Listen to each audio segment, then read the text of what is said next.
Friends, family, we have gathered here today to celebrate a life of fun, a life of joy that has unfortunately come to an end.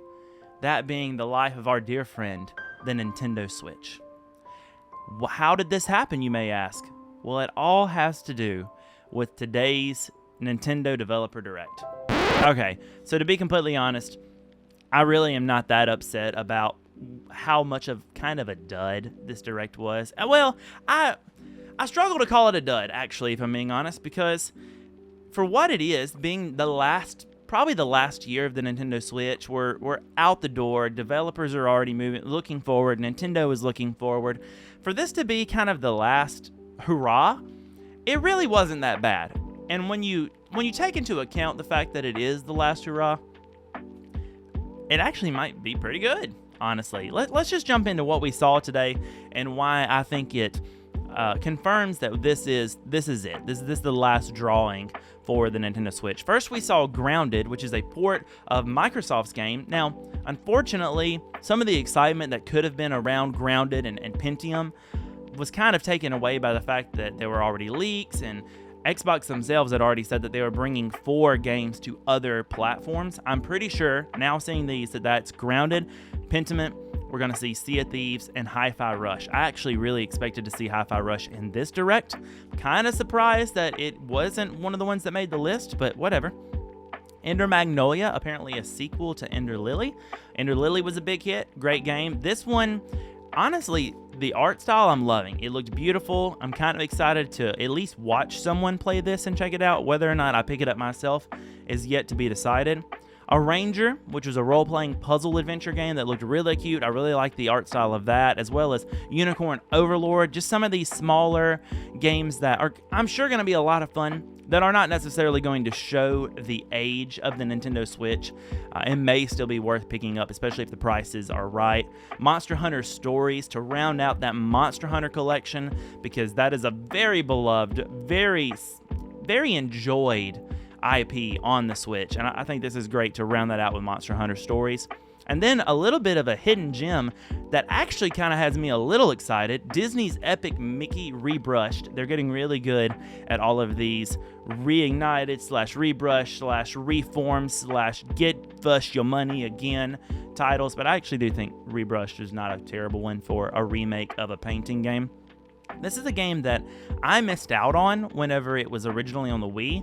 Kind of skipped over that. My wife was like, oh, this is a great game, and we ended up picking up the second one, but I never really jumped in too far into the second one because it felt wrong. I felt like I needed to play the first one, and it looks really great. I think it's going to actually do very well on the Switch. It looks like the Switch is the only way that you're going to be able to play it, and this is the first one in the entire Direct that I think I'm actually going to pick up for myself. Shin Megami Tensei 5 Vengeance. I don't really understand exactly how the Shin Megami Tensei world works. I think this is like a deluxe definitive edition type thing of Shin Megami Tensei 5. Maybe kind of like how Persona does with like Golden and Royal. I think that's how this works. I really am not that sure, but it's coming out, and I'm sure there's going to be lots of people that are excited about that. Star Wars Battlefront Classic Collection. I want to be excited about big IPs like Star Wars continuing to come to the Switch, but we have so many Star Wars games already, and honestly, even the gameplay that they showed of this looked like I dusted off my old PS2, plugged that into the CRT, and stepped back in time, which, if you have a lot of nostalgia for these games, could be great. But for me, this is one of the times that I even made a comment about it during the live stream about how we just keep seeing old games just come back to life that Nintendo's basically done. And I think that even above just the graphics themselves kind of show the age and the opinion around the Switch right now from developers and from Nintendo themselves. South Park Snow Day honestly didn't look that good to me. I'm not a huge South Park fan, but as far as animation and graphics of this, I think I like the way that the show looks better. Just that 2D drawn thing instead of what they're doing with this 3D world here. I don't know. It's not for me. It's for somebody. Same for Sword Art Online, Fractured Daydream. I liked the anime. I didn't play any of the Sword Art Online games, but hey, SAO, huge following. I think this is going to round out the Switch library pretty well. Gundam Breaker. I loved that they called this, I forget what they called it. There's a photo mode in this game. I think they called it, what did they call it? I don't remember. It's in the recording anyway. They called it a different mode, and it made me giggle because it made me think of the little figurines, and I thought that was pretty cool.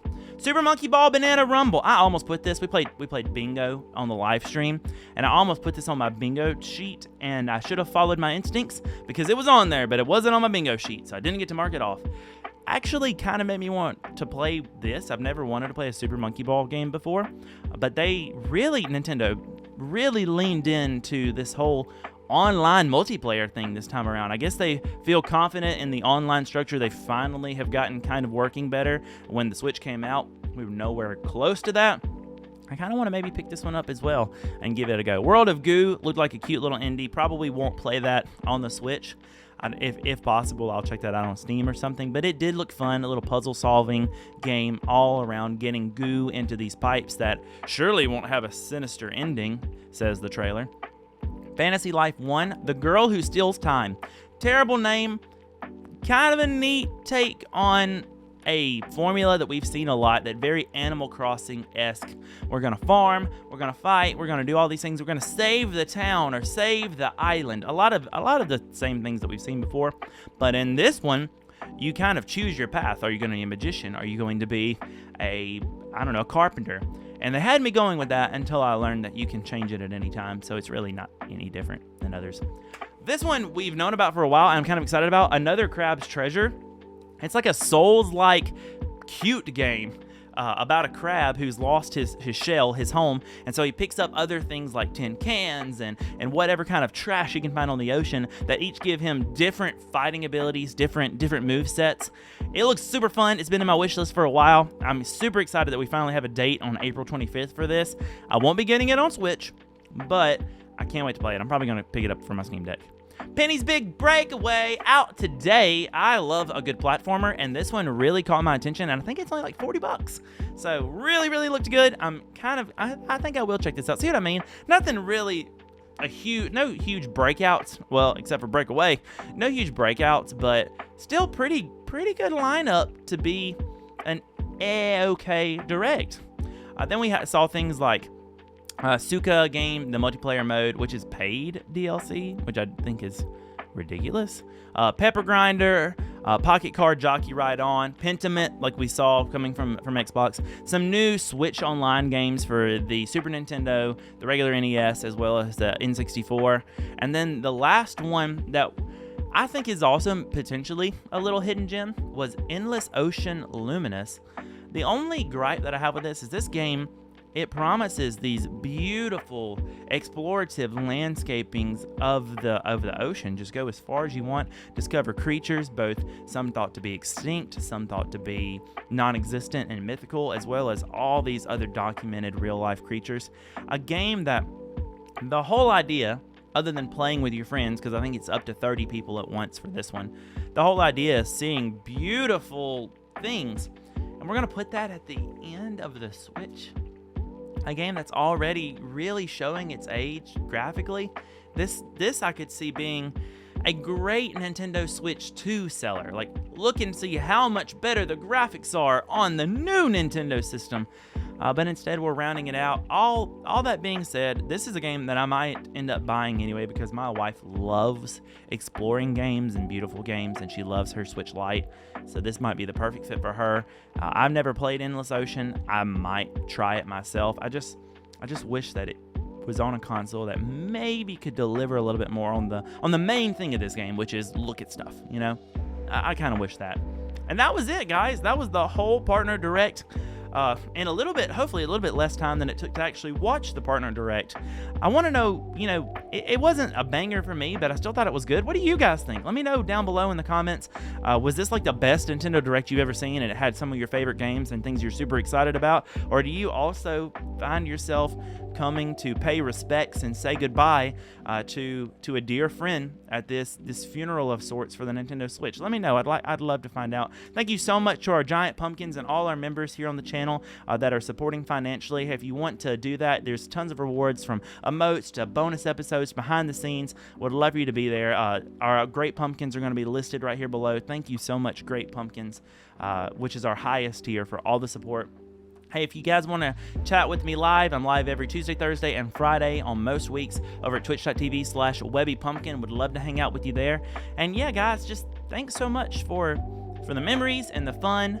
I'm really glad for all the community that was brought about because of the Nintendo Switch.